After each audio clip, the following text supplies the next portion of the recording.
Grosse Pointe War Memorial, and the historic Alger House here at the War Memorial. And tonight we're going to be presenting the second of our American Values events, the second live event. And tonight we're going to be visiting with Dr. Otis Brawley, who's a globally recognized expert in cancer prevention and control and related areas of public policy and public health. Dr. Brawley, I am told, prefers to be addressed as Otis, and so with all due respect, I'm likely to do that, Otis. He's a Bloomberg Distinguished Professor at the Sidney Kimball Comprehensive Cancer Center at the School of Medicine and the Department of Epidemiology at the Bloomberg School of Public Health, both at Johns Hopkins University. He previously served as Chief Medical Officer of the American Cancer Society and has been a professor of hematology, oncology, and epidemiology at Emory University and the medical director at the Georgia Cancer Center of Excellence for Grady Memorial Hospital in Atlanta. He speaks to us tonight from Atlanta. He's a Detroit native, however, graduated from the University of Detroit High School and later the Pritzker School of Medicine at the University of Chicago. Otis has published something in excess of 200 scientific articles, and in 2011 or 12, wrote How We Do Harm, a doctor breaks ranks about being sick in America. It's great to have you with us, Otis. Let me introduce the other faces that people are seeing on their screens. These are, raise your hand as I call your name, Lindy Bowley, Mount Pleasant, Michigan, Latrell Crenshaw, San Diego, and Jennifer Gonzalez from Southwest Detroit. Lindy and Jennifer are in Albion. They're all three of these people are seniors at Albion College, part of the Gerald R. Ford Institute for Leadership and Public Policy and Service at Albion College. And they're with us tonight as we begin a collaboration with students from Albion and with the college, with the Ford Institute tonight and in future programs. So with that introduction, let me ask you, Otis, again, I feel a little silly calling a man of your credentials Otis, but you've told me I should. You wrote a lot about, the phrase you used, I guess, was health disparities. And that a part of that was covered in your book. Just what do you mean by that? Yeah, health disparities is the acknowledgement that there are groups of people who don't do as well in terms of health care as other groups. You can describe them racially, you can describe them socioeconomically, you can describe them geographically, or even by education. But it's a realization that American society fails to provide adequate care, from prevention all the way through to treatment and even hospice care, to a portion of its society. And I have spent much of my work trying to talk about health disparities and the fact that they exist. And in the case of cancer, have tried to describe who the populations are, because there's some surprises there. A lot of people think it's Black people in the inner city of Detroit, or Hispanic people, and to a certain extent that's true. But there are some whites who are in the disparate population. These are people who die of cancer, and if they simply got all the health care that human beings ought to be getting, they would not be dying. And it's a large number. It's 130,000 a year in the United States from cancer. And there is disparities in heart disease, disparities in diabetes and other diseases that I don't study, but there's 600,000 Americans who die from cancer every year. 130,000, 132,000 to be exact, of those lives could be saved if we had a healthcare system that was efficient and gave everybody everything. And I'm talking about prevention, appropriate screening and diagnosis, and appropriate treatment. And of that 132,000 people, by the way, 80,000 are white Americans. So health disparities is not just Blacks and not just Hispanics. The largest disparate population in the United States are white Americans. So how do these disparities emerge? Where do they come from? How does this happen? They emerge in a number of different ways. I first mentioned prevention because that's the thing that everybody forgets about. You know, when a number of people who think they're clued in when they start thinking about health disparities or inequity, start thinking about getting people adequate care after they've been diagnosed. We need to think about prevention. The word I prefer rather than prevention is risk reduction. Uh, when you start looking at less educated people, poor people, more smoking. Among people who have not graduated from high school, well over 25% still smoke cigarettes. If you look at people who are college graduates, it's less than 6%. Smoking causes a third of all the cancer deaths in the United States, and smoking kills more people from cardiovascular disease than it kills from cancer. When we look at overweight and obesity, you're going to see that in poorer populations, less educated populations, populations in big cities. We've changed how we live a great deal over the last 50 years. And so we have a huge obesity problem in the United States that didn't exist in 1970 because of the ways that we changed in terms of our lifestyle. And that all is very much socioeconomic. Then appropriate screening, and the book spends a lot of time talking about how we in this country screen a lot for diseases we shouldn't screen for, and then don't screen for the diseases that we should be screening for. We're doing the exact wrong thing, thinking that we're doing the right thing, and wasting resources, pulling resources away from the very people who would need them. And then in treatment, there's a tendency to overtreat in a lot of diseases. And you end up with people being harmed because they get too much medicine, and people being harmed because they don't get enough medicine. And so the system is very, very inefficient. We need to work on making it more efficient. But there's a substantial number of Americans. This is part of the reason, by the way, this has been a surprise to many people, but this was the reason for the Affordable Care Act. This is the reason why we needed health insurance for all people. And even today, I'm a practicing physician. Even today, we see people who are hurt and people who are in pain, people who die because they cannot get adequate care. You know, it's interesting. Everybody supports scientific research. I'm not talking about a new drug. I'm not talking about a new treatment. I'm just talking about getting what already exists to everybody. It's a little shocking to hear to read your book and some of the cases, actual people who, with your permission, Sure.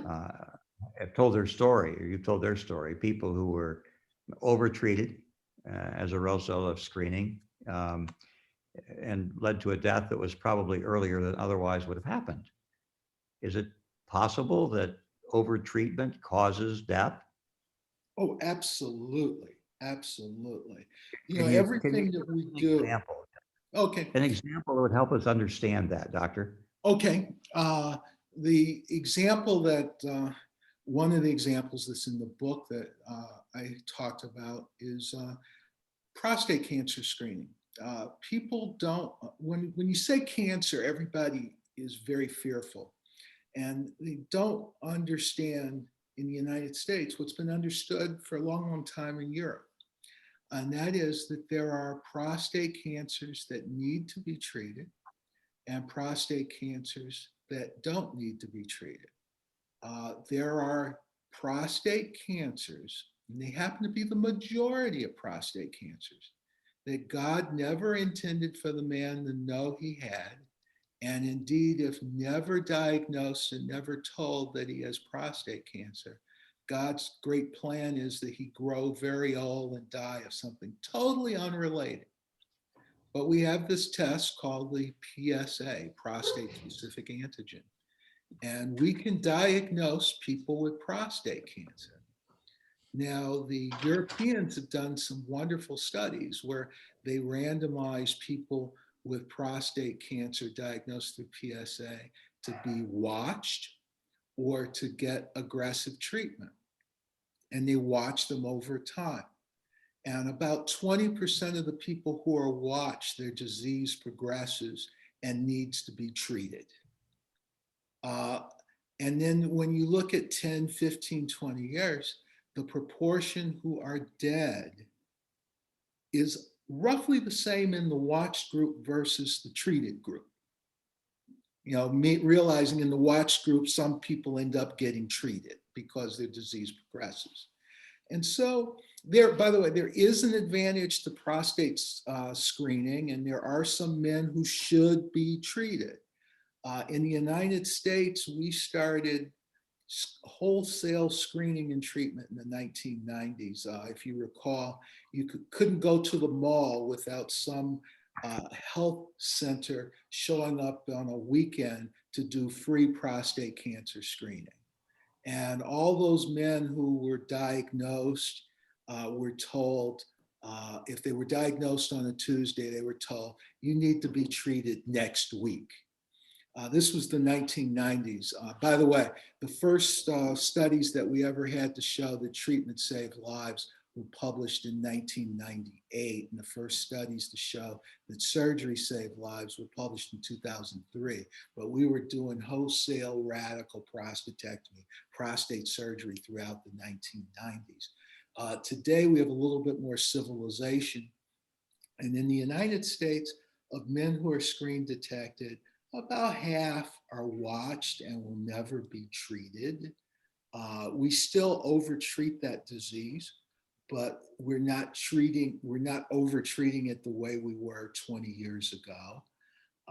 In the book, by the way, I talked to one public relations guy from a major hospital, which I haven't named.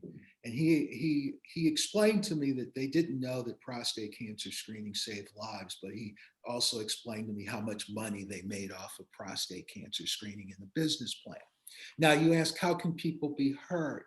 People who got screened and treated for prostate cancer that was never going to kill them, the treatment, 30 to 50% end up with urinary incontinence. They wet their pants.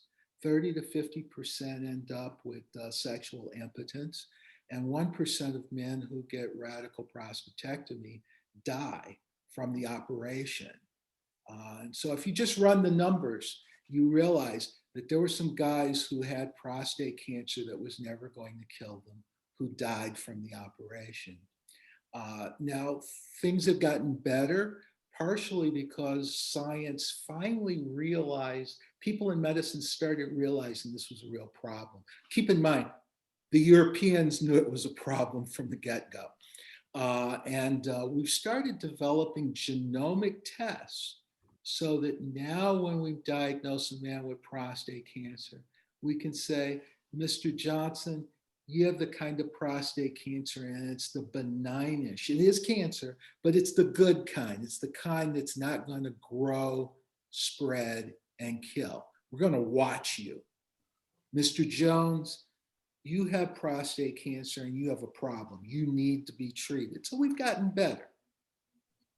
But the money drove this prostate cancer screening craziness in the 1990s. And literally, people would know how much money they could make off of offering free prostate cancer screening at the mall or at the state fair or at the church on Sunday afternoon.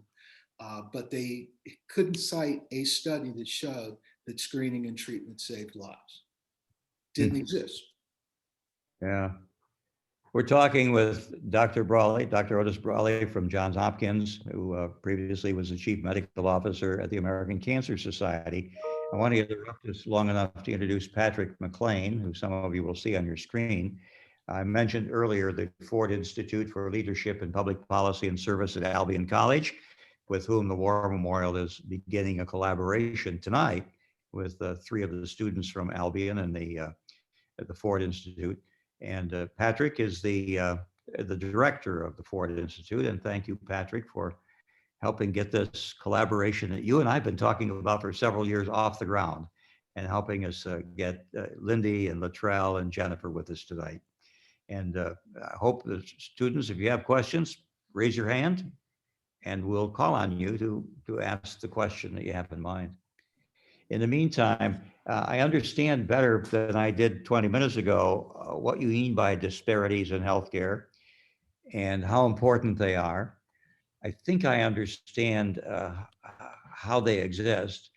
How do we address the problem, though, Doctor? Well, part of the way of first off, every country in the world has healthcare disparities, even countries that have universal healthcare where everybody has access to care.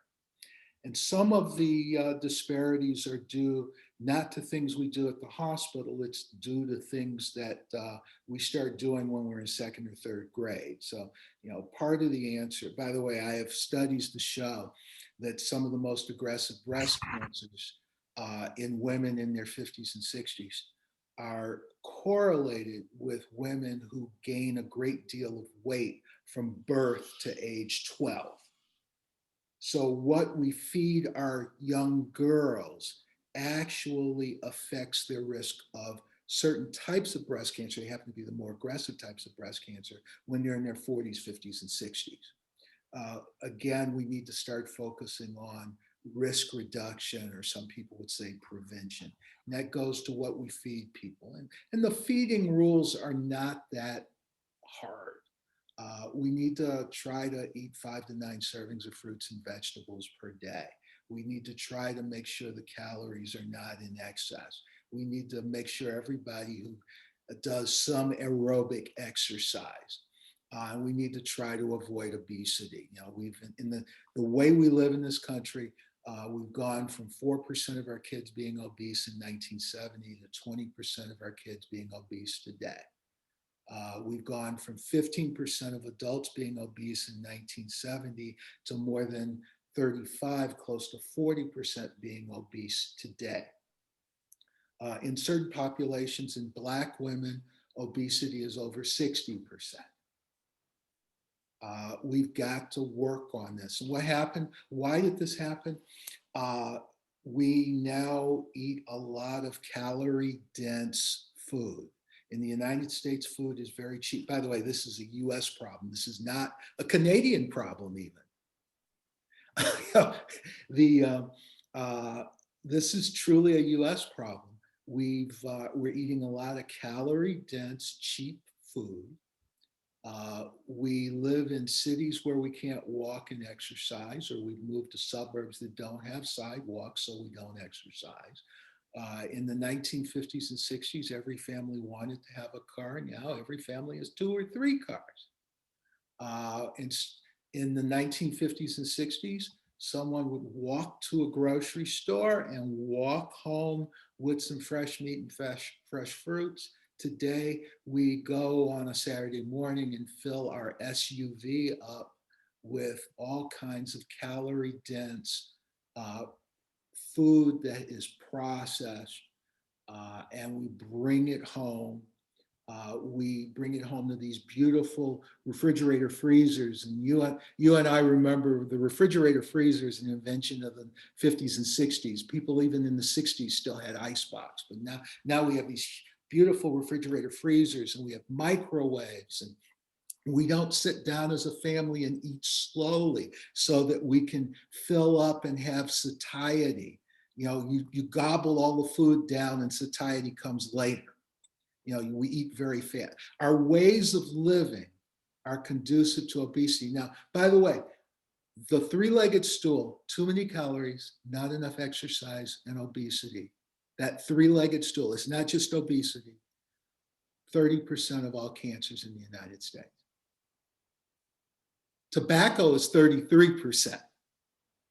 And as smoking rates are going down over the last 50 years, we can actually now say that by 2030, that 3-legged stool, too many calories, not enough exercise, and obesity will be the leading cause of cancer in the United States. Really? Yes. In certain populations, in Black women, it already is. In Hispanic women, it already is. Even in certain states, Utah, for example, California, obesity is the leading cause of cancer. Hmm. Utah and California have the lowest smoking prevalences in the country. 10% of their population smokes cigarettes, and compared to almost 30% of people in West Virginia or Kentucky who smoke cigarettes. I guess when I talk about smoking in California, I have to be very specific. I'm talking about tobacco here. I get it. Right, Latrell? Yes. Latrell Yeah. had his hand up. That California. Yeah. Yeah. Delineate between those two. You have a question, Latrell? Yes. Dr. Brawley, Otis, I have a question about healthcare policy in the United States, and I'm curious as to your perspective on this.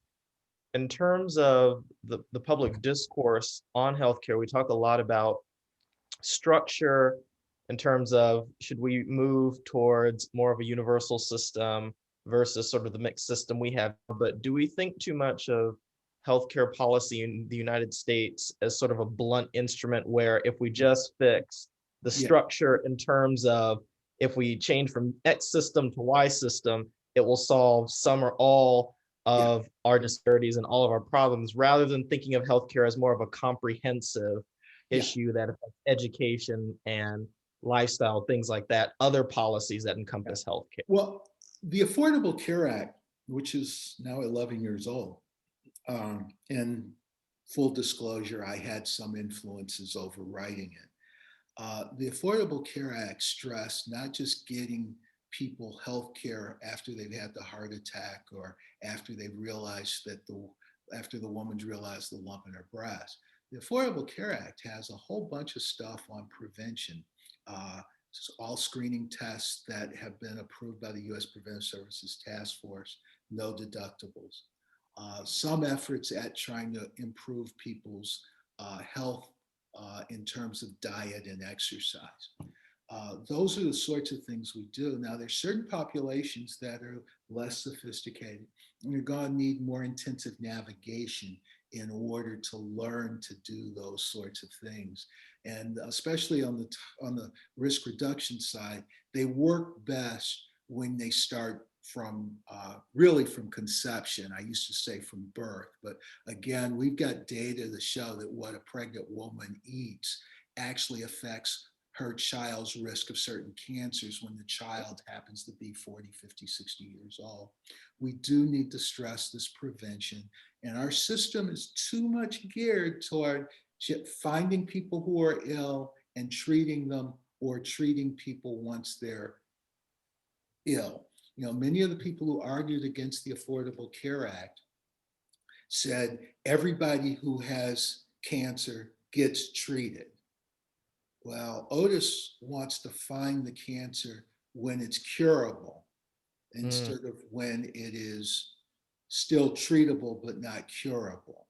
You know, in the book, Ted, there was a gentleman who had blood in his stools for over 3 years, and he had a colon cancer, and that colon cancer grew undeterred for over 3 years. It grew from being something that there was a decent shot at cure to something where the only treatment he could get would be palliative. This gentleman went to the hospital after he passed out at work one day, and when the paramedics took him to the hospital, one of the first things they realized was that he was terribly anemic. He was anemic because he's had a slow GI bleed that turns out he knew about and had been going on for over 3 years. He had metastatic disease at that point, which I can only treat, I can't cure. If he had come to me when he first noticed the blood 3 years earlier, I might have been able to cure him. If he had been in a program of regular screening, he was over 50, and we were recommending screening for the colon for people over 50 at that time. I might have found it before he even started bleeding. And in those people, the chances that we can cure it are incredibly high. By the way, in my world, cure is a 4-letter word. We don't use it very much. Let me interrupt here long enough to say that those of you who are watching, who have questions other than our students and Patrick, if you use the chat function at the bottom of your screen and type out your question, we're monitoring that facility and we will pass on your questions for you. Lindy, Jennifer, any questions that come to mind to you right now? I actually had a question kind of going off your point, Otis, about the gentleman you just brought up. Do you think it's a lack of, like, maybe not just a lack of like healthcare, but maybe just a lack of health literacy that's going on, where people maybe don't think, like, he saw the blood in his stool, but he didn't like think nothing of it because of the culture we have around healthcare in this country, where some people just, they're just like, I'll let it resolve on its own. I don't have to go to the doctor until I'm like something is seriously bad, and that's when they decide to go to the doctor. And what can we do about it? You're absolutely right. Health literacy is part of it. And part of what we in America need to do is try to raise the literacy bar, make sure that people know that there's certain things that really should be seen by a doctor. Now, this poor guy, even though he worked, and he collapsed at work and was taken to the hospital, he didn't have any insurance at the time.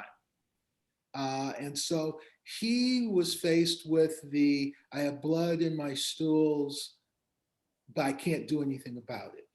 Mm-hmm. I've also, by the way, seen women who watch breast cancers grow in their breast for, in one instance, over a decade, because of, in her instance, she had some insurance at times.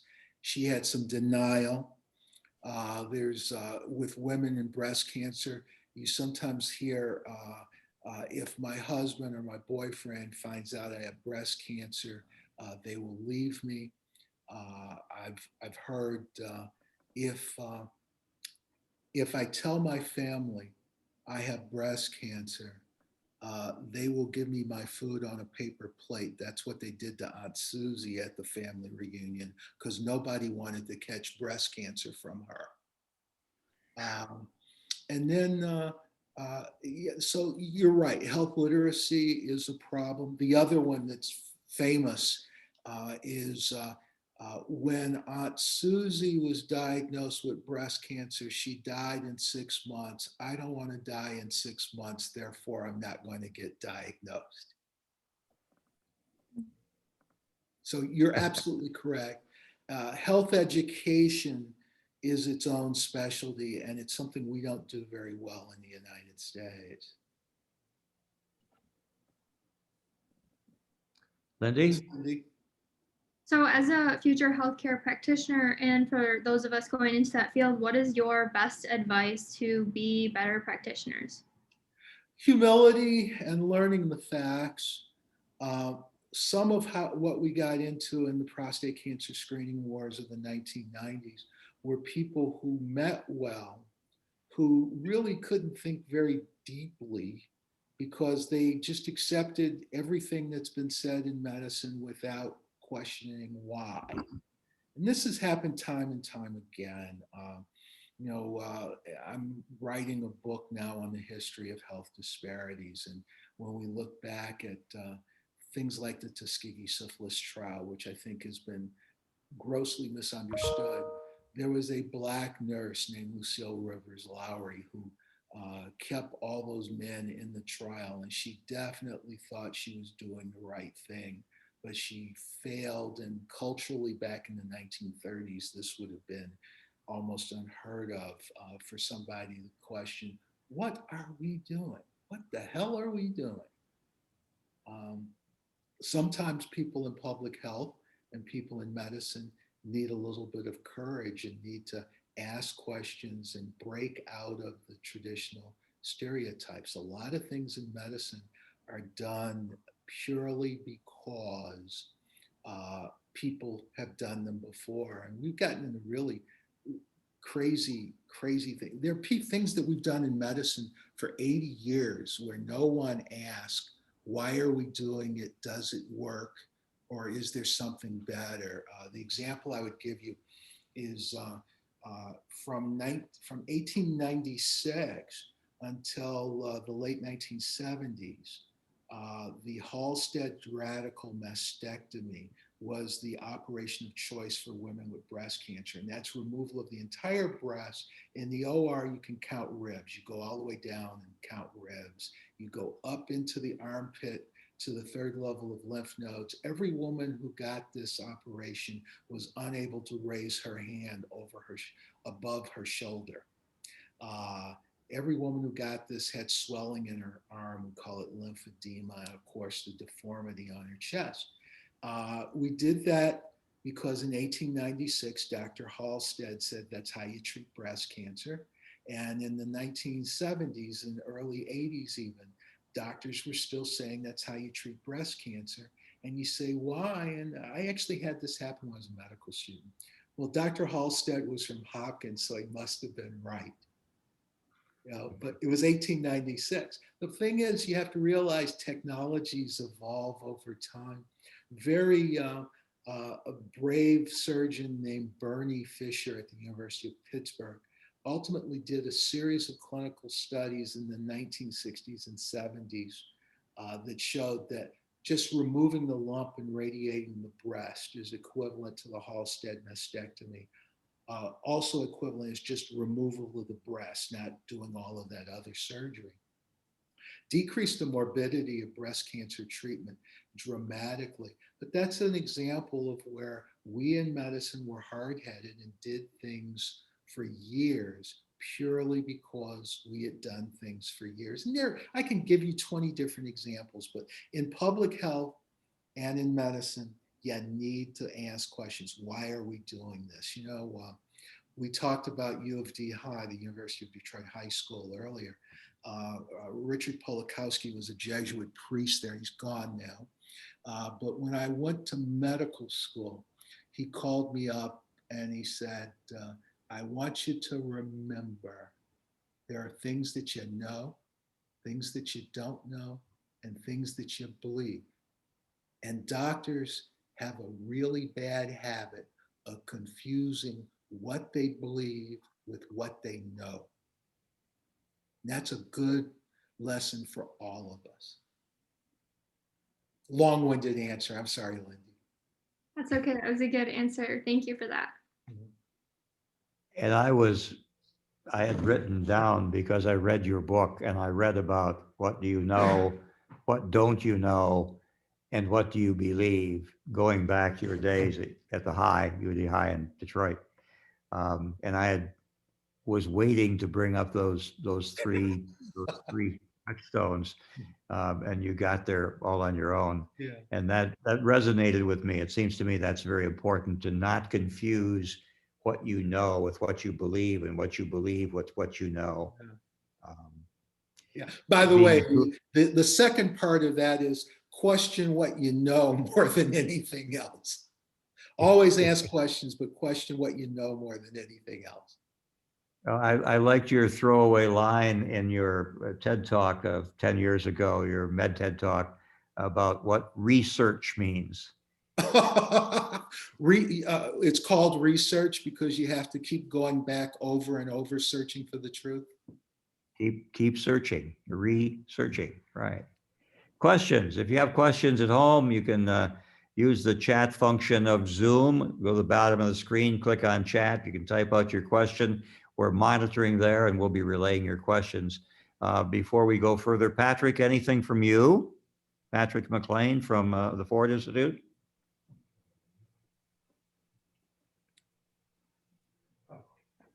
You're unmuted now. There you are. Thank you. Good to be with you this evening, Ted. I've always got questions. I think it's in my nature, and I knew you were going to call on me next, so I appreciate it, and I appreciate Otis's being with us. He mentioned earlier that the Affordable Care Act is now 11 years old, and I'd like you to comment a little bit on what you see as the degree of success that we've had with it. Of course, if we were to measure it simply in terms of number of number of people that have coverage, 20 million extra people is a pretty good number. But what about health outcomes? And what about some of those lesser provisions that you alluded to? That's a huge, all-encompassing bill. Made changes in so many different areas. I wonder if you could comment about what's worked well, what hasn't worked well. Yeah, some of my academic work has been studying this, and the original bill would allow anyone age 18 to 65 to qualify for Medicaid. It was called Medicaid expansion. And about 26 or 27 states have now have implemented that. There was a Supreme Court decision that didn't allow the federal government to force every state to extend Medicaid. Medicaid, by the way, is a state-by-state program. It differs from it in every state, and it is for poor people who are ill. Medicare is for people who are either disabled, or most people get Medicare because they're 65. Medicare is run by the federal government, but Medicaid is run by each individual state with different rules, different payment schedules, and everything else.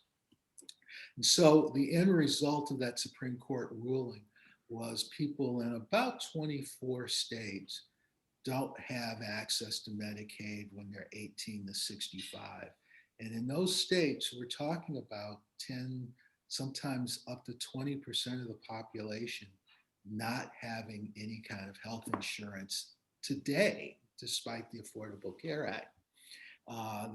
Frequently, these are the working poor, by the way. So what we've got is a series of states where people have access to care. And in my world of cancer, we have higher numbers of people screened for colorectal cancer in the states that have expanded Medicaid versus the states that haven't.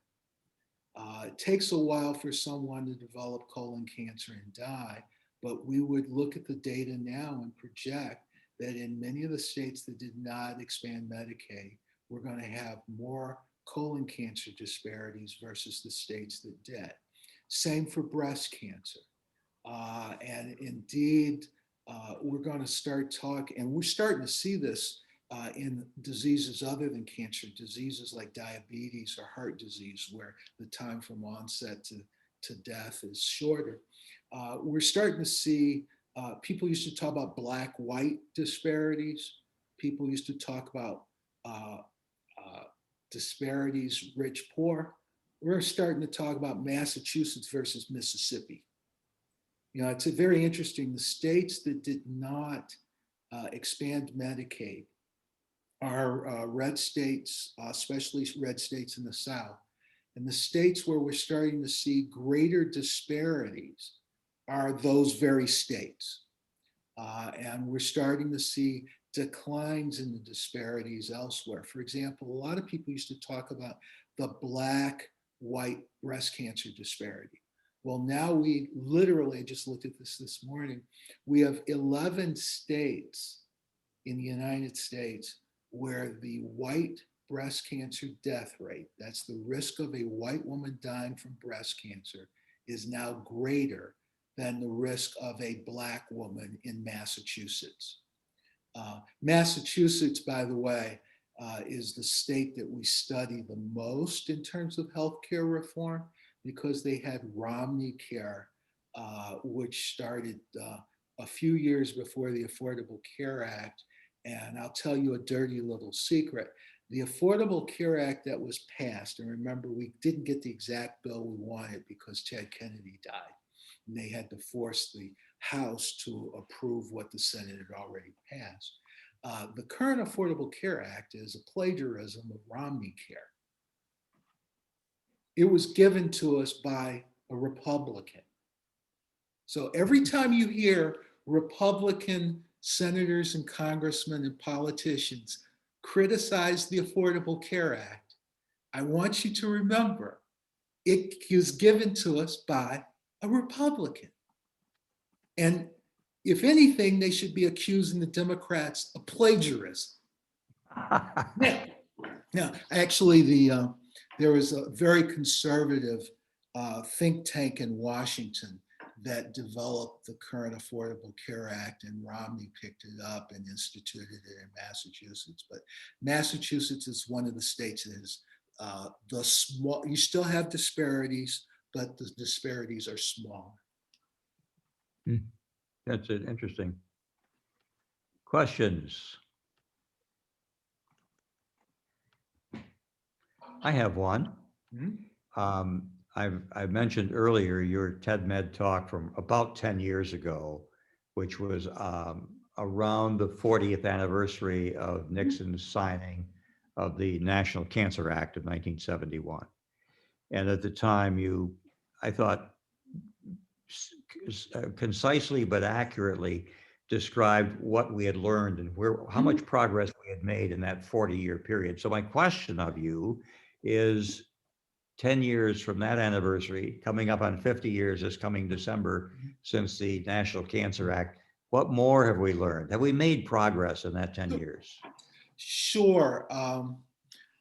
Good. What the National Cancer Act, first off, it was Ted Kennedy who said, "This is Richard Nixon declaring war on cancer." We have no historical evidence that Richard Nixon ever used the phrase war on cancer. Back then, it was very common. The American Cancer Society had the crusade against cancer. But the war on cancer phrase was Ted Kennedy's. It gave organization and money to the national cancer effort. A lot of money for basic science. It created some of the registries that allow us to look at cancer death rates, and we watched them rise until 1991, and there's been a 29% decline in risk of cancer death from 1991 to 2017, the last year that we have data for. We'll get the 18 data in a few months. By the way, let me translate that. That's epidemiology there. Your average American today, their risk of dying from cancer is 71% of the risk of your average American in 1991. It has gone down by 29%. That's progress. Some of that is because of smoking cessation that started in the 60s and 70s. Some of it is because we learned how to treat breast cancer. We learned how to treat colon cancer. We've even learned how to treat some lung cancer. Our understanding of what cancer is evolved dramatically. We did not realize that cancer was a genetic disease until some of the amazing science that was done in the 70s and 80s and early 90s that some of it won Nobel Prizes. Oncogenes and proto-oncogenes and tumor suppressor genes, and the identification of these sorts of things by people like Harold Varmus, who's one of the president's science advisors. He won the Nobel Prize in '89 for oncogenes. I have to mention him because he's an old boss of mine. The understanding of cancer, understanding how to treat it, totally redefined cancer, by the way. Cancer to me today, or to a scientist today, is different from what cancer was in 1985, and certainly it was different from what cancer was in 1950. It's a 21st century definition that's based on genetics nowadays. We learned a great deal, and people have benefited from it. The one thing that I think some of us have learned is the prevention or risk reduction aspects of it are something that we desperately need to emphasize more. And what we also need to emphasize more is getting all of that technology and all of that understanding to everybody. Remember, early on in this conversation, I said 132,000 Americans died last year. Of the 600,000 cancer deaths last year, 132,000 of those deaths could have been prevented if everybody in the United States got everything that we currently know people ought to be getting. And by the way, we haven't talked about this, but some of our understanding of the coronavirus and the development of vaccines within literally 6 months of the discovery of the disease. Many of those things came to us because of the technologies developed in Nixon's war on cancer. You know, just as Nixon's war, you know, I shouldn't call it Nixon's war on cancer because I admitted to you, he never called it that. The National Cancer Act. The National Cancer Act spurred a great deal of scientific research and a great deal of innovation, just like Kennedy's moonshot is the reason why we have Velcro. It's the reason why we have cell phones and smartphones. The technology that we're talking to each other on today is directly related to Neil Armstrong walking on the moon. Okay, the coronavirus vaccine, the sequencing of the vaccine. Keep in mind, most people don't realize, the Chinese realized they had a problem sometime in early December. On January 15th, 45 days later, they published on the internet for the whole world to know what the RNA sequence was of the virus. That's why we knew it was a novel coronavirus. The RNA sequencing, that's from the National Cancer Act. That was all developed in efforts to understand cancer and efforts to develop treatments for cancer. The messenger RNA viruses from Moderna and Pfizer, the messenger RNA vaccines, that's all, those messenger RNA vaccines were first developed. It's interesting, they haven't been successful in treating cancer yet, but that's what they were developed for. Fascinating. So we have made progress. We have made definite progress, and we could have made more progress if we had invested more money wisely. You know, when I was chief medical officer of the American Cancer Society, one of the things that we lobbied for and dealt with a lot was that about 10 to 12% of the grants submitted to the National Institutes of Health that scientists have evaluated and said should be funded. This is good science. This is good research. It should be funded. We fund 10 to 12% of that research. You know, there's almost definitely some good answers to cancer problems that got ranked 16 and 17%, but the pay line cut at 12. You know, we could clearly invest more and we could clearly learn more. And so I've told you two things here that are kind of interesting. We could learn a lot more, but if we just simply applied what we already have, we could save a lot of lives. Well, I hear things like that, and I see these three students from Albion.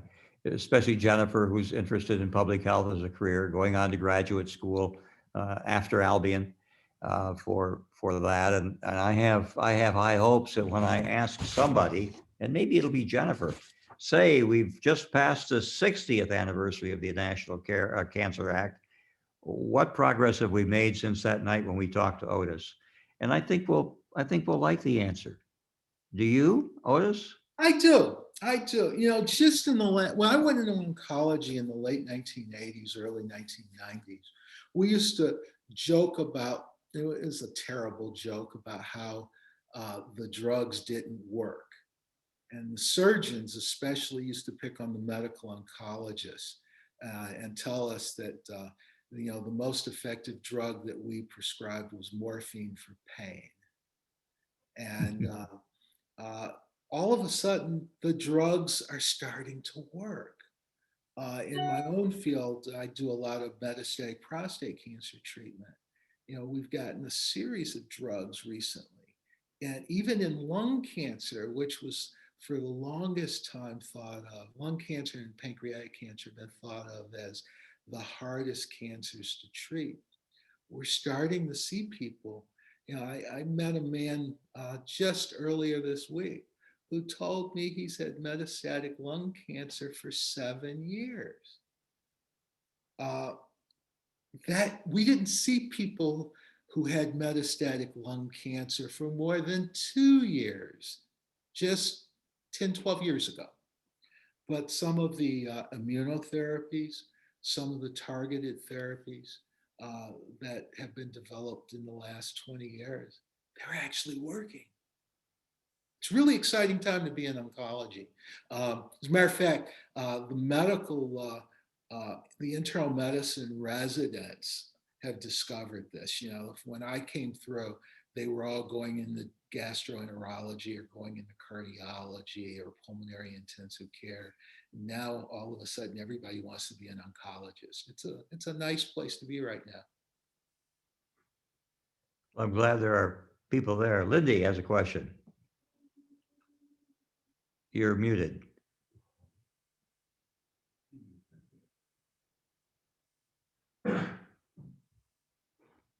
There you go. There we go. So your resume is incredible, and the work that you've done is so impressive. Thank you. I just wanted to ask you, what has motivated you to do this and to keep working so hard? It's fun.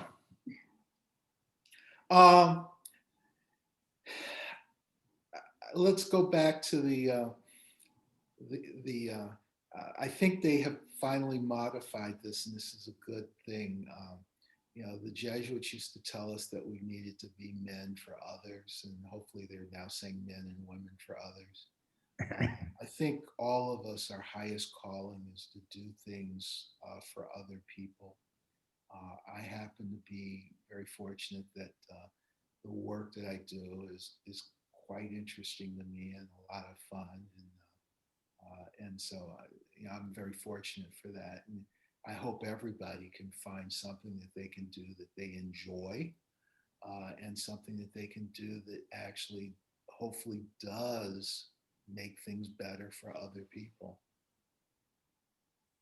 I'm glad you're having fun, and I'm glad that you are a man, or may I say, a person for others, Otis. It shows. Let me ask, we're getting kind of close to the end of our time, and I have to ask, having read your book and coming up on this 50th anniversary of the National Cancer Act, have you got another book coming out, maybe? Yeah, we've got two. We've got one. Two? One is an after action report. Since Nixon declared war, every war has to have an after action report or a reassessment. And this one, it's really not necessarily an after action report because we're still in the action, but it's an assessment of what we got out of the war on cancer. And the other is a book that's looking at health disparities and looking at health outcomes and talking a great deal. When we first started doing health disparities, it was all black, white.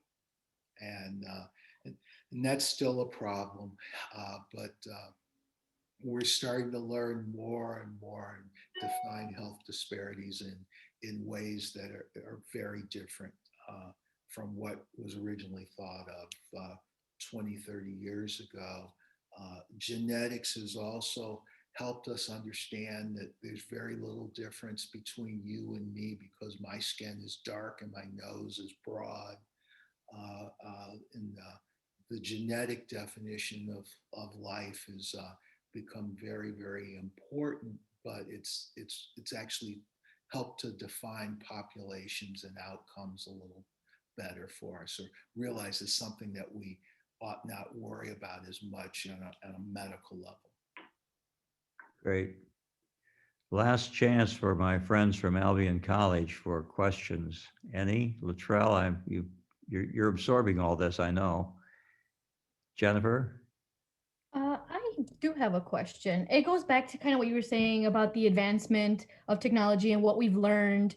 Earlier you talked about studies of like how we now know that a diet of a young woman from as early as when she's under 10 can increase her risk of cancer later in life. So now that we know that, what are ways that you suggest that we start distributing that knowledge so that people can start living better? Well, in that instance, we need to start working on diet education for everybody. And the focus ought not just be on cancer. There are a bunch of other diseases that are increased as well. So it shouldn't just be on cancer. But we really need to work hard on educating people about how to live a healthy life.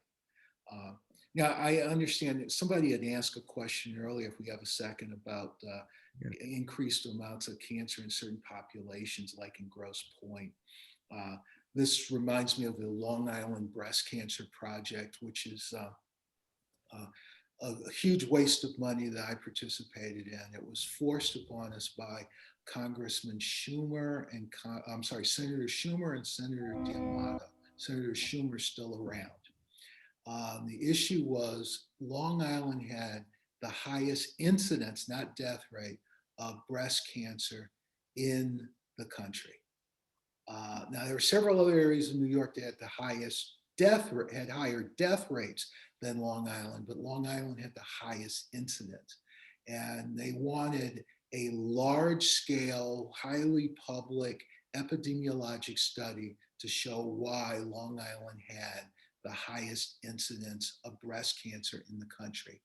And we gave them their study, spent their money, knowing what the answer was. Things that increase risk of breast cancer are not having a child until after the age of 30 or never having a child. I've just described college-educated professional women. Eastern Long Island has the highest prevalence of college-educated professional women in the country. And it's had that for years. That's why the higher rate of breast cancer. By the way, not highest rate of breast cancer death, highest rate of breast cancer incidence. When you look at a place like Grosse Pointe, you're probably going to have similar types of things. High rates of women who delayed having children until after the age of 30 or never had children at all. And that increases, by the way, it increases the risk of the better kinds, estrogen receptor positive, the better kind, more easily treatable breast cancer, which is why they don't have a high death rate. That's fascinating. Very fascinating. Well, I can't tell you how much I appreciate this. I could sit here and talk until the wee hours, I think, or listen to you talk for the wee hours. I've learned a lot from your book. I recommend the book highly. It's called How We Do Harm by Dr. Otis Brawley and with Paul Goldman. It's been out about 10 years. 2 more books I'll be watching for later in the year. Thank you for being with us. Thank you for the folks from Albion being with us. Appreciate that a lot. We'll have more conversations as the weeks go by and the months go by. I hope that as many of you as possible will join us on Wednesday, February 17 at 7 o'clock. That will be our next live offering in the Our American Values series, of which tonight was a part. That night, February 17, we'll be exploring what pollsters got right and wrong about the 2020 election. Our speakers that night will be American political science scholars, real social research experts who will tell us the straight story about polling, but also about its implications for our democracy. Patrick, I know you will be there watching that one. So I hope to see you back here on February 17 for that next live offering of our American Values series. Thank you all for being with us tonight. Have a good night and be well. Thank you.